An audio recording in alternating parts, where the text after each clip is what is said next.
புதுச்சேரி திருபுவனை தொகுதிக்குட்பட்ட நல்லூர் அரசு தொடக்கப்பள்ளியில் சுற்று மதில் சுவர் அமைக்கும் பணியை அங்காளன் எம்எல்ஏ பூமி பூஜை செய்து தொடங்கி வைத்தார்.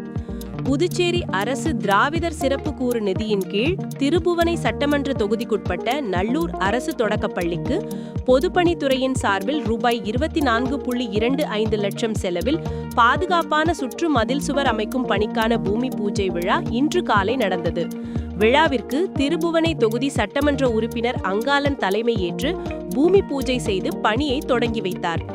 நிகழ்ச்சியில் பொதுப்பணித்துறை கண்காணிப்பு பொறியாளர் சுந்தரமூர்த்தி, சிறப்பு கட்டிடம் 2வது கோட்ட செயற்பொறியாளர் பக்தவச்சலம், கல்வித்துறை முதன்மை கல்வி அலுவலர் குலசேகரன், இளநிலை பொறியாளர் மணிமாறன், 5ஆம் வட்ட பள்ளி துணை ஆய்வாளர் புவியரசன், பள்ளி தலைமை ஆசிரியை ரேவதி, ஜேசிஎம் மக்கள் மன்ற திருபுவனை தொகுதி தலைவர் ரவிக்குமார், பொதுச் செயலாளர் வடிவேல் மற்றும் நிர்வாகிகள், ஆசிரிய பெருமக்கள் மற்றும் கிராம பொதுமக்கள் உட்பட பலர் கலந்து கொண்டனர்.